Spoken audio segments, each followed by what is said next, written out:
A diagram you may have seen previously which deals with those items on the left-hand side of that previous list.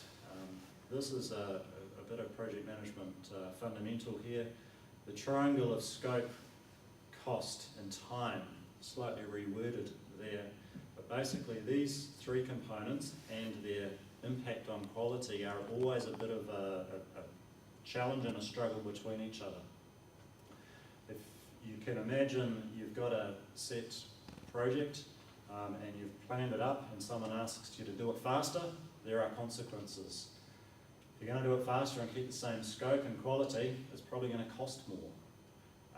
Conversely, if you have to do it faster then it can't cost any more, and you don't have any more people to do it, probably your quality is not going to be so flash. So understanding this play between these components is important in being able to assess how you might change your plan to reflect what change is coming at you. The impact of change across time.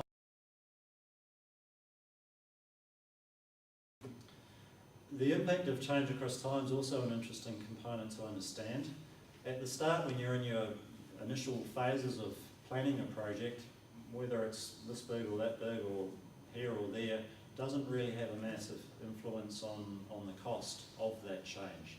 And your ability to change things is very high.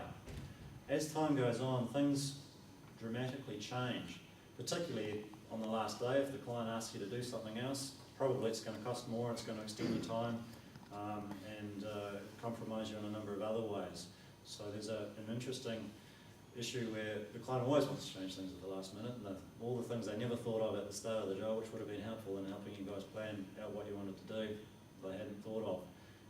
That's really part of the skill, and where you've got to sit and understand from your experience what sorts of things are going to come up, that do come up on all the jobs, being able to foresee these things and be able to put a bit of plan in place and really scope the project correctly at the start to try and minimise these aspects.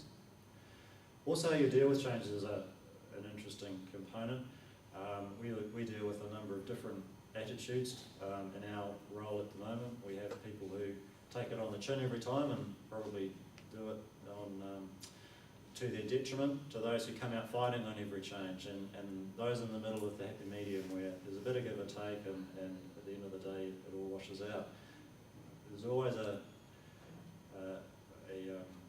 interesting debate about change, and clients need to understand that change does cost, whether it's time or money or scope or something else. There is always a component in change, and making them aware of that's often a difficult thing.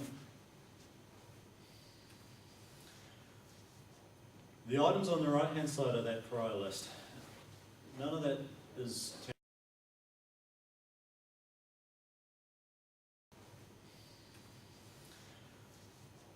the items on the right-hand side of that prior list, none of that is tangible stuff. It's all people and human resources and how you deal with conflict, attitudes and people's different perspectives. And really project management, although there is an awful lot of technical aspects to it, isn't about a technical component. It's about people, and it's about managing expectations and having very clear and efficient communications with all of the members in the team who are working on it, and at times in the wider stakeholders. So, role of the project manager is really about enabler. Hopefully there's more than one person in the team. If you're both project manager and general dog spotter, you've got a hard task ahead of you. But really, if you've got the luxury of being a project manager with a team, it's really around making sure you're enabling your team to get the job done with the least amount of disruption to them. Above everything else, it's about being a leader. And a little quote down the bottom there that I think is quite apt in the sorts of projects that I'm involved in. Leadership is the art of getting others to want to do something that you believe should be done. Now that's quite a difficult thing at times, but ultimately success of the project is about influence you may have over other people within the team, and creating successful projects is often more about the interactions between people than it is about strict technical compliance with a stated objective at the start. If you can accept my premise that project management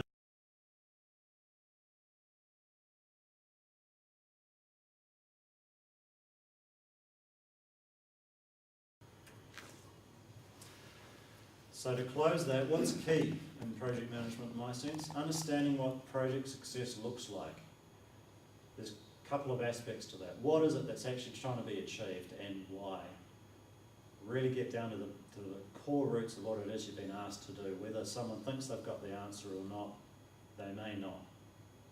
Recognising who the stakeholders are and what impact they may have on your job. Often we think too narrowly.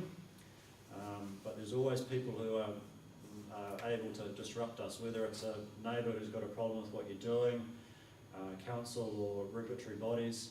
Often they suppliers who don't front up with something. There's often someone who comes out of the woodwork who causes you grief. Getting the right help, particularly through the planning phase. I may have a job where I need to scope out a project that's got a lot of electrical component to it.